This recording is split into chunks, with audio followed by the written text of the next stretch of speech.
Frank Sanchez is ranked number 4 by the WBC at heavyweight. Obviously, Tyson Fury is the WBC heavyweight champion. Above Frank Sanchez in the rankings are Deontay Wilder, Anthony Joshua, and Andy Ruiz, not in that order. Now, those three don't seem like they're going to fight Tyson Fury anytime soon. Therefore, Mauricio Sulaiman, who is the head of the WBC, says that Tyson Fury is going to get a new mandatory in the not too distant future. Well, hopefully he will, and hopefully it will be someone of quality. Now, since Deontay Wilder doesn't want to fight Andy Ruiz, that's clear. He's going to go and fight Anthony Joshua in Saudi Arabia as it stands right now for an awful lot of money. Then why not make a final eliminator between Frank Sanchez and Andy Ruiz? Why wouldn't the WBC do that? Would Ruiz want an awful lot of money, more money than could be provided for that fight? I don't know. But Frank Sanchez is desperate to fight. So if that final eliminator can't happen, then sure, make Frank Sanchez the mandatory challenger for Tyson Fury. That's a fight that I would like to see. That's a fight that Tyson Fury should be taking. You know, you look at the career of Muhammad Ali in the 1960s and 1970s. There was never a time when it was like, oh, I'm not going to fight this guy. Why should I fight this contender? Why should I fight that contender?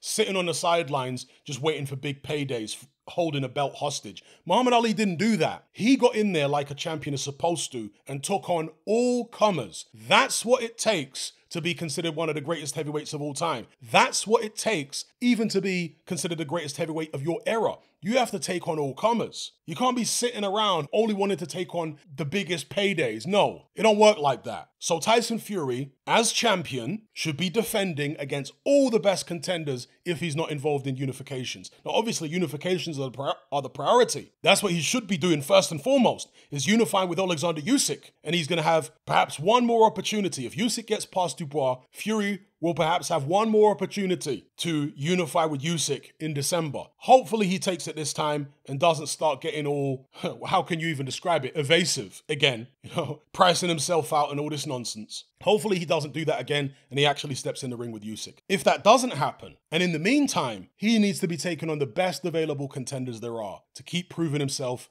as a champion. Because if you've got a world title belt, you are putting your stake in the ground and claiming to be the best in the division. That's what a champion is, right? Claim to be the best. So if you claim to be the best, you should have no problem fighting the best contenders, the undefeated guys, the hungry guys, the guys who've yet to taste defeat, the guys whose confidence is sky high, the likes of Frank Sanchez. Sanchez wants all the smoke. He wants his opportunity. So that's a fight I would like to see. Frank Sanchez is explosive. He's athletic. He's not the biggest puncher in the world, but he's definitely got enough power there to keep you honest. I mean, we saw that in the FA Ajagba fight. So yeah, Mauricio Sulaiman is a despicable individual, but in this instance, the close relationship that PBC have had with the WBC over the past few years might actually work to the benefit of boxing fans, or at least those of us who would like to see Frank Sanchez get a crack at Tyson Fury, yeah? Because PBC might use their influence with the WBC to make that happen. Because, of course, two of their other fighters aren't going to fight Tyson Fury anytime soon in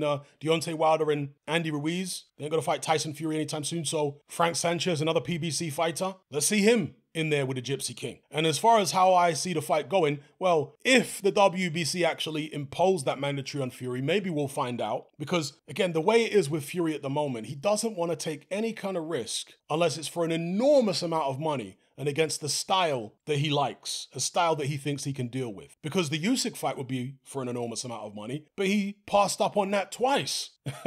So it's not just the money with Fury, it's also a style that he's happy and comfortable going up against. Because, yeah, Fury's not afraid of any man. It's not like he would get in the ring with Alexander Usyk and be cowering in the corner, scared to get hit. No, of course not. He's not afraid of the man. He's afraid of the consequences of losing. He's built himself up to this position where, many fans are saying that he's the best of his generation and the greatest of all time. He likes that. That's nice for his ego. Yeah, so it's not just money with Tyson Fury, it's ego. He doesn't want to jeopardize that position because it's taken him a long time and a lot of hard work to get there, okay? And that's understandable, but again, as a world champion, you've got obligations. And if you can't take the heat, get out the kitchen, as the old saying goes. It is what it is. So Frank Sanchez, perfectly good fight for Tyson Fury, just like Filip Hrgovic's, just like Andy Ruiz's, just like Jared Anderson would be. Many of these top contenders, these unbeaten guys. Well, obviously, Andy Ruiz ain't unbeaten, but many of the contenders are. So let's get Tyson Fury in with him. Let's see if he is the greatest of all time. I mean, the Usyk fight should be the priority, of course, but that notwithstanding, get in there and fight everybody else. Yeah? Let's see Tyson Fury do it. Let me know what you guys think in the comment section below.